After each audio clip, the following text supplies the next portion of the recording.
Hi hello നമസ്കാരം. ദുരന്തർ ഭാഗം 2 റിലീസായിട്ടുള്ള ഏറ്റവും പുതിയ പടമാണ് ദുരന്തർ ഭാഗം 2. പ്രീമിയർ ഷോ കഴിഞ്ഞ് വന്നിരിക്കുകയാണ്. ഈ സിനിമയുടെ first part, Dhurandhar first part നമ്മുടെ 2025 കഴിഞ്ഞ വർഷം ഡിസംബറിൽ റിലീസായിരുന്നു. രണ്ടാം ഭാഗമാണിത്. 4 മണിക്കൂർ. ആദിത്യ ദർ എജാതി മേക്കിംഗ് ആടോ, എജാതി making from the director of ഉറിക്ക് പുള്ളിക്കാരന് നാഷണൽ അവാർഡ് കിട്ടിയിട്ടുണ്ട്. അതേ സെയിം പരിപാടി ഇതിന് കിട്ടാൻ ചാൻസ് കൂടുതലാണ്. കാരണം ഈ നാഷണൽ അവാർഡ് കിട്ടിയില്ലെങ്കിൽ ഒരു സ്പെഷ്യൽ ജൂറി കൊടുത്തേ പറ്റൂ. ഓൾസോ രൺവീറിനും കൊടുക്കണം കേട്ടോ. കാരണം രൺവീറിൻ്റെ പരിപാടി എളുപ്പമല്ല. എനിക്ക് തോന്നുന്നു പുള്ളിക്കാരൻ്റെ ലൈഫിൽ തന്നെ പുള്ളിക്കാരൻ്റെ ഒരു ബെസ്റ്റ് പെർഫോമൻസിൽ പെടുന്നൊരു പരിപാടിയാണ്. കാരണം പുള്ളിക്കാരന് രൺവീർ സിംഗിന് ഇതിൽ ഇമോഷൻസ് ഉണ്ട്, റൊമാൻസ് ഉണ്ട്, വയലൻസ് ഉണ്ട്. അയ്യോ, ഗംഭീരമായിട്ട് രൺവീറിൻ്റെ പെർഫോമൻസ്. സഞ്ജയ് ദത്ത്, പിന്നെ സഞ്ജയ് ദത്തിന് വയ്യ. എനിക്ക് തോന്നുന്നു പുള്ളിക്കാരൻ ഡബ്ബിങ് ചെയ്തിരിക്കുന്ന വേറെ ആളാന്ന് തോന്നുന്നു. ശബ്ദം കൊണ്ട് വയ്യ. പുള്ളിക്കാരൻ്റെ ആ ഒരു സ്വാഗ്, അത് കുറേ പടങ്ങൾ നമ്മൾ കണ്ട് കണ്ട് കണ്ട് കണ്ട് റിപ്പീറ്റ് അടിച്ചാണ്. പക്ഷെ അതൊക്കെ ആദിത്യ ബ്രില്യൻസ് കീപ്പ് ചെയ്തുകൊണ്ട് പുള്ളിക്കാരൻ നേരത്തെ തന്നെ പെട്ടിയിലാക്കുന്നുണ്ട്. അതുകൊണ്ട് ആ ഒരു ക്രിഞ്ച് പരിപാടി അങ്ങ് മാറിക്കിട്ടി. പിന്നെ നമ്മുടെ അക്ഷയ് ഖന്ന ഇതിൽ പെട്ടിയിലായതുകൊണ്ട് തന്നെ രൺവീറിന് അഴിഞ്ഞാടാനായിട്ടുള്ള അവസരം കിട്ടിയിട്ടുണ്ട്. കാരണം അക്ഷയ് ഖന്ന ഫസ്റ്റ് പാർട്ടിൽ അറിയാലോ, പുള്ളിക്കാരൻ്റെ ഇങ്ങനെ വെച്ചുകൊണ്ടുള്ള ആ ഒരു പരിപാടിയൊക്കെ ആയിട്ട് പുള്ളിക്കാരൻ്റെ സ്കോറും ഗംഭീരമായിരുന്നു. പക്ഷേ ഇതിൽ രൺവീറിനോട് അഴിഞ്ഞ് വിട്ടിരിക്കുകയാണ്, ആദിത്യ അഴിച്ച് വിട്ടിരിക്കുകയാണ്. എന്താ ചെയ്തു പറഞ്ഞിട്ട് അങ്ങനെ ഒരു പാകിസ്ഥാനിലേക്ക് വരുന്ന ഒരു സ്പൈ ആണുള്ള പരിപാടി. വെറുതെ വന്നിട്ട് അങ്ങനെ വരാൻ പറ്റില്ല. അപ്പോൾ അത് റീസൺ വേണം. ആ റീസണാണ് നമ്മളെ കുറച്ചുകൂടിയും നമ്മളെ അലട്ടുന്നതും നമ്മളെ കുറച്ചുകൂടിയും ആ ഒരു ഇമോഷണലി നമ്മളെ കണക്റ്റ് ആക്കുന്നു. അത് ഗംഭീരമായിട്ട് തന്നെ ആദ്യത്തെ ഒരു 40 മിനിറ്റ് ഇതിൽ കണക്ട് ചെയ്തിട്ടുണ്ട്. കാരണം ഗംഭീരമായിട്ട് ഇതിൽ ആക്ഷനുണ്ട്, വയലൻസിലൊക്കെ. വയലൻസ് പറഞ്ഞാൽ ഗംഭീര വലിയ വയലൻസ് അല്ല, പക്ഷേ എങ്കിൽ ആദ്യത്തെ ഒരു 1.5 മണിക്കൂർ രൺവീറിൻ്റെ പരിപാടി രക്ഷയില്ല. ബാക്കി ഞാൻ പറയാം. പരിപാടി 4 മണിക്കൂറുണ്ടല്ലോ, 2 മിനിറ്റായി. റിവ്യൂ കുറച്ച് നീളും, വേണമെങ്കിൽ ഒരു 10 മിനിറ്റ് ഉണ്ടാവും. താല്പര്യമില്ലാത്തവർ സ്കിപ്പ് ചെയ്ത് പോവുക. ഞാൻ പറയാനുള്ളത് പറയേണ്ട ശരിയാവില്ല. കാരണം ഈ പടം അജാതി പടമാണ്. ഈ പടം 4 മണിക്കൂറുണ്ടെങ്കിലും തിയേറ്റർ വാച്ച് ഗംഭീര എക്സ്പീരിയൻസാണ്. പിന്നെ ഇതിൽ നമ്മുടെ സാറ അർജുൻ ഇതിൽ ആക്ട്രസ് ആയിട്ടുള്ളത്. നമ്മുടെ രൺവീറിൻ്റെ ഈ ഫസ്റ്റ് പാർട്ടിൽ ഇദ്ദേഹത്തിന് ഒരുപാട് ട്രോൾ ചെയ്യുന്നു. ഈ ചെറിയ പെൺകുട്ടിയെയാണ് അത് ഈ സിനിമയിൽ അങ്ങനെ പറയുന്നുണ്ട്. പക്ഷേങ്കിലും പുള്ളിക്കാർക്ക് ഇതിൽ ഗംഭീരമായി ചെയ്തിട്ടുണ്ട്. കാരണം ആ ഒരു ചെറിയ പെൺകുട്ടിയാണ്, ഇദ്ദേഹം കുറേ പ്രായമുള്ള ആളാണ്, ഇവർ തമ്മിൽ പ്രണയം അങ്ങനെ ഇങ്ങനെയൊക്കെ കുറേ ട്രോളൊക്കെ ഉണ്ട്. പക്ഷേ ഇവർ തമ്മിലുള്ള കമ്മ്യൂണിക്കേഷൻ കെമിസ്ട്രി ഒക്കെ ഇതിൽ വളരെ കുറച്ച് സീൻസ് ഉള്ളൂ. രണ്ടുപേരും കൂടിയിട്ടുള്ളൊരു മാക്സിമം ഒരു അരമണിക്കൂർ ഉണ്ടാവുള്ളൂ. പക്ഷെ അത് സാറ അർജുൻ നൈസായിട്ട് ചെയ്തിട്ടുണ്ട്. ഗംഭീരമായിട്ട് തന്നെ പുള്ളിക്കാരത്തി പ്ലേസ് ചെയ്യുന്നത്. കാരണം പുള്ളിക്കാരത്തി ഇതിലൊരു കപ്പിളല്ല, പുള്ളിക്കാരത്തി ഒരു അമ്മയാണ്. പുള്ളിക്കാരത്തി ഒരു കുട്ടിയുണ്ട്. രൺവീറിനും രണ്ടുപേരും ഒരു കുഞ്ഞുണ്ട്, കുട്ടിയുണ്ട്. അപ്പോൾ രൺവീറിൻ്റെ സിറ്റുവേഷനാണ്. കാരണം ഇതെല്ലാം വെച്ചുകൊണ്ട് സ്വന്തം രാജ്യത്തിൻ്റെ ആ ഒരു സ്പൈ പരിപാടി ഇവിടെ നമുക്ക് വർക്കൗട്ട് ആക്കണം. ഇവിടെയുള്ള പ്രാദേശിക രാഷ്ട്രീയ കക്ഷികളുടെ ഇടയിൽ കൂടിയേ മാത്രമേ നടക്കുകയുള്ളൂ. അപ്പോൾ പ്രത്യേകിച്ച് അദ്ദേഹം വന്നു ചേരുന്നത് തന്നെ MMP എന്ന് പറയുന്ന ഒരു രാഷ്ട്രീയ കക്ഷിയിലേക്കാണ് അവിടെയുള്ളത്, പാകിസ്ഥാനത്തെ. അപ്പോൾ ഇദ്ദേഹം ഈ അക്ഷയ് ഖന്ന മരിച്ച സമയത്ത് ശേഷം വന്നിട്ടുള്ള ഒരു ലീഡർ ഇദ്ദേഹമാണല്ലോ. അപ്പോൾ ഈ MMPയിലേക്ക് ഇദ്ദേഹം വരുന്നതും അവിടെ അദ്ദേഹം ഡെവലപ്പ് ചെയ്യുന്ന, അദ്ദേഹം ഓൾറെഡി പറയുന്നുണ്ട് എനിക്ക് കറാച്ചിയിലെ ബാദ്ഷയാവണമെന്നൊക്കെ പറയുന്നുണ്ട് ഫസ്റ്റ് പാർട്ടിൽ.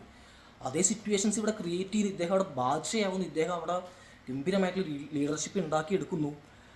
അതുപോലെ തന്നെ ഇതിൽ ഓപ്പോസായിട്ടുള്ള നമ്മുടെ IS-ൻ്റെ തലവനാണ്. അദ്ദേഹത്തിൻ്റെ പേരെനിക്കറിയില്ല. സിനിമയിൽ ഇക്ബാൽ ഖാൻ എന്ന് വിളിക്കുക. പുള്ളിക്കാരൻ പാകിസ്ഥാൻ ആർമിയുടെ മേജറാണ്. ഇക്ബാൽ ഖാൻ കിഡിലൻ പെർഫോമൻസ്. പേരറിയില്ല. Is a brilliant actor, brilliant. പുള്ളിക്കാരുടെ ഒരു മേക്ക് ഓവറൊക്കെ ഉണ്ട്. ഇദ്ദേഹം ഒരു ഇന്ത്യയിലത്തെ സ്പൈ എന്ന് അറിഞ്ഞതിന് ശേഷമുള്ള പുള്ളിക്കാരൻ്റെ ഒരു മേക്ക് ഓവറൊക്കെ ഉണ്ട്. അതൊക്കെ കിഡിലനായിട്ട് തന്നെ വർക്കൗട്ട് ആയിട്ടുണ്ട്. പിന്നെ ഈ സിനിമയിൽ കുറേ പൊളിറ്റിക്സ് പറയുന്നുണ്ട്. ആ പൊളിറ്റിക്സ് എന്ന് പറഞ്ഞു കഴിഞ്ഞാൽ ഇതിൽ പ്രാദേശിക രാഷ്ട്രീയത്തിലാണല്ലോ. അപ്പോൾ ഈ പാകിസ്ഥാനിലുള്ള കുറച്ച് അവിടെ ഉള്ള കോൺഫ്ലിക്റ്റ്, അവർ തമ്മിലുള്ള ഒരു പരിപാടിക്ക് പുറമെയായിട്ട് ഇന്ത്യക്ക് അഗെയിൻസ്റ്റ് ആയിട്ട് നടത്തുന്ന കുറച്ച് പരിപാടികൾ, പ്രത്യേകിച്ച് ഇതിൻ്റെ ലഹരി, ഈ നർക്കോട്ടിക്സ് പരിപാടി. അപ്പോൾ ഇദ്ദേഹം വരുന്നത് ഇന്ത്യയിൽ നിന്ന് ഇങ്ങോട്ട് വരുന്ന സമയത്ത് ഇദ്ദേഹത്തിൻ്റെ ഒരു സുഹൃത്തുണ്ട്, അദ്ദേഹത്തിൻ്റെ കൂട്ടുകാരൻ, അതായത് നമ്മുടെ രൺവീറിൻ്റെ കൂട്ടുകാരൻ. ഈ കൂട്ടുകാരൻ ഇദ്ദേഹം കാണുന്ന ഒരു സീനുണ്ട്. ഇദ്ദേഹം കാണുന്ന സീന് ഇദ്ദേഹം, അതായത് അതുവരെ ചങ്കായി നടന്നിട്ടുള്ള ഒരു പഞ്ചപ്പാവം പയ്യൻ, അദ്ദേഹം ഈ പാകിസ്ഥാനിലോട്ട് വരുന്നത് ഇന്ത്യയിലെ ഡ്രഗ് ഡീലിങ് ആയിട്ടാണ്, ത്രൂ പഞ്ചാബ്. ഉടുത്തി പഞ്ചാബ് പടം കണ്ടാൽ നമുക്കറിയാം. നുണയല്ല, അതുള്ള കാര്യങ്ങൾ തുറന്ന് പറയുന്നത് കേട്ടാൽ എന്താണ് മടി. നമ്മൾ പ്രത്യേകിച്ച് മലയാളികൾക്ക് ഈ ഹിന്ദുസ്ഥാൻ എന്ന് പറയുന്നത് ഒരിക്കലും ഈ ഹിന്ദുക്കളുടെ രാഷ്ട്രമല്ല.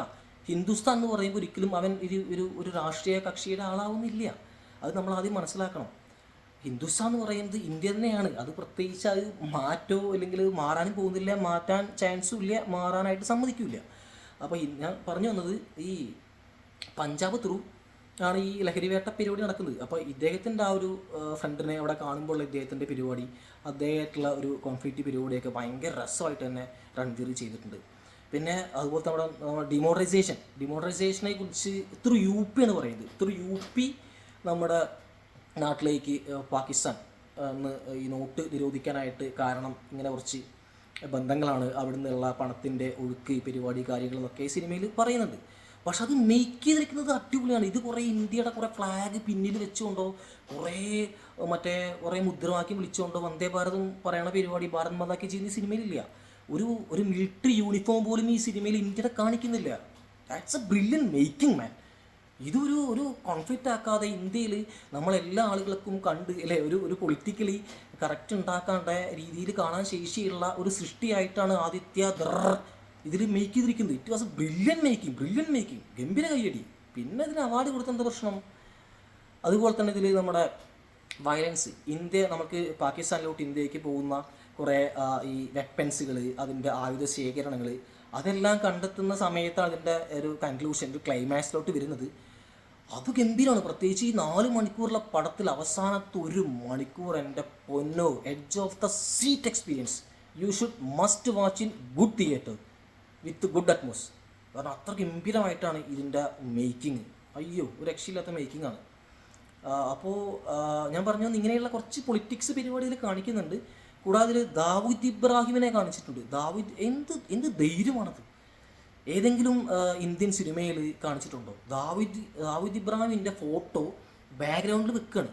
അദ്ദേഹം മരിച്ചില്ലെന്ന് എനിക്കറിയില്ല. അദ്ദേഹം അവിടെ മെത്തയിൽ കിടക്കുന്നുണ്ട് സിനിമയിൽ. അത് പലരും ചർച്ച ചെയ്യേണ്ട കാര്യമാണ്. ആ അദ്ദേഹത്തിൻ്റെ ഫോട്ടോ ബാക്കിലുണ്ട്. അവിടെ ഒരു ദാവൂദ് ഇബ്രാഹിമായിട്ട് ഒരാൾ കിടക്കുന്നുണ്ട് അവിടെ. അപ്പോൾ അദ്ദേഹം പറയുന്ന കാര്യങ്ങൾ, അദ്ദേഹം നമ്മുടെ മുംബൈ കോൺഫ്ലിക്റ്റ് ഉണ്ടാക്കിയിട്ടുള്ള പരിപാടിയെക്കുറിച്ച് പറയുന്നുണ്ട്. അവിടെ IS-ൻ്റെ നുഴഞ്ഞുകയറ്റം, കേരളത്തിലേക്ക് IS-ൻ്റെ നുഴഞ്ഞുകയറ്റത്തെക്കുറിച്ച് അങ്ങനെ പറയുന്നുണ്ട്. അങ്ങനെ കുറേ പരിപാടികൾ അദ്ദേഹം പറയുന്നുണ്ട്, കമ്മ്യൂണിക്കേറ്റ് ചെയ്യുന്നുണ്ട്. പിന്നെ ഈ ദാവൂദ് ഇബ്രാഹിമിനെ അങ്ങനെ ഈ ഒരു ദുർബലനാക്കി കിടത്തിയിട്ടുള്ള ആൾ പാകിസ്ഥാനത്തൊരു പ്രധാനിയായിട്ടുള്ള ആളാണ്. അത് സിനിമ നമുക്കറിയാം, അത് ക്ലൈമാക്സിൽ പറയുന്നത്. അപ്പോൾ ഇങ്ങനെയുള്ള കുറേ പൊളിറ്റിക്കൽ സ്റ്റേറ്റ്മെൻറ്റുകൾ ആ സിനിമയിലുണ്ട്. പക്ഷേ ഇതാർക്കും ഉപദ്രവം ഉണ്ടാക്കിയിട്ടില്ല. ഒരു പൊളിറ്റിക്കൽ പാർട്ടിക്കോ, പ്രത്യേകിച്ച് കേരളത്തിലാണ് കുറച്ചുകൂടി ഇതിൻ്റെ ഒരു പരിപാടി വരിക, അങ്ങനെ കോൺഫ്ലിക്റ്റ് വരിക, അങ്ങനെ ഈ ഒരു പൊളിറ്റിക്കൽ സ്റ്റേറ്റ്മെൻറ്റുകൾ വരിക, കുറേ വാഗ്ദാനങ്ങളും കുറേ വെല്ലുവിളികളും വരിക. പക്ഷെ അതൊക്കെ മറന്നുകൊണ്ട് ഒരു സിനിമ എന്നുള്ള ജോണറിൽ ഈ പടം കണ്ടു കഴിഞ്ഞാൽ നിങ്ങൾക്ക് ഇഷ്ടമാകും. കാരണം ഗംഭീരമായിട്ടുള്ള മേക്കിംഗ്, 4 മണിക്കൂർ നിങ്ങൾക്ക് ഗംഭീരമായി കാണാം, സൂപ്പറായി കാണാം വിത്ത് ഫാമിലി. ഞാൻ 80+ പറയാത്ത കാരണം എന്ന് വെച്ച് കഴിഞ്ഞാൽ അതിൽ ഗംഭീര വയലൻസ് ഉണ്ടെന്ന് പറഞ്ഞിട്ടുണ്ട്. ഇപ്പോൾ ഒരു നാവ് ഇങ്ങനെ പിഴുതെറിയാന്ന് വിചാരിച്ചോ, അത് കാണിക്കുന്നില്ല. അത് ആംഗിൾ ഷോട്ട് കാണിക്കുന്നുണ്ട്, മുകളിൽ നിന്ന് ഷോട്ട് കാണിക്കുന്നുണ്ട്, അങ്ങനെ കുറേ വേറെ രീതിയാണ് കാണിക്കുന്നത്. ആകെ ഒരു വയലൻസ് എന്ന് പറയുന്നത് ഈ തല വെട്ടി മാറ്റുന്നതൊക്കെയാണ്. ട്രെയിലറിൽ കണ്ട വയലൻസ് ഈ സിനിമയിൽ ഇല്ല എന്ന് പറഞ്ഞാൽ കുറഞ്ഞു പോകും. പക്ഷേ എനിക്ക് പേഴ്സണലി ഇത് വലിയ വയലൻസ് ആയിട്ട് തോന്നിയിട്ടൊന്നുമില്ല. You can try to watch, നല്ല എക്സ്പീരിയൻസ് ആയിരിക്കും. കാരണം ഈ സിനിമ അതൊക്കെ തിയേറ്റർ വാച്ച് പടാം. കാരണം നമ്മൾ ഓൺലൈനിലും OTT-ലും ഈ പടം 4 മണിക്കൂർ നമ്മൾ കണ്ടിരിക്കില്ല, തിയേറ്ററിലാണ് നമ്മൾ കണ്ടിരിക്കുക. കാരണം അത്ര രസമായിട്ട് അതിനെ മേക്ക് ചെയ്തിട്ടുണ്ട്. പിന്നെ പറയാനുള്ള ഇതിൻ്റെ സ്കോറെല്ലാം അടിപൊളിയായിരുന്നു. സോ ഇതിൻ്റെ ഒരു തേർഡ് പാർട്ട് കാണിച്ചിട്ടില്ല. പക്ഷേ ഇതിൽ ക്ലൈമാക്സിൽ കുറച്ച് ഒരു പുതിയൊരു ഓർഗനൈസേഷൻ്റെ ഒരു പരിപാടി കാണിച്ചത് കുറച്ച് പൊളിറ്റിക്കൽ ഇൻഫ്ലുവൻസ് ഉണ്ടാവാൻ ചാൻസ് ഉണ്ട്. ആ ഒരു പേര് ഞാൻ പറയുന്നില്ല, പറഞ്ഞ പ്രശ്നം ഉണ്ടായിട്ടില്ല. കാരണം എന്തിനാണ് നമ്മളായിട്ട് എന്താ വെറുതെ കോൺഫ്ലിക്റ്റ് ഉണ്ടാക്കുന്നത്. അപ്പോൾ okay, good night, thank you.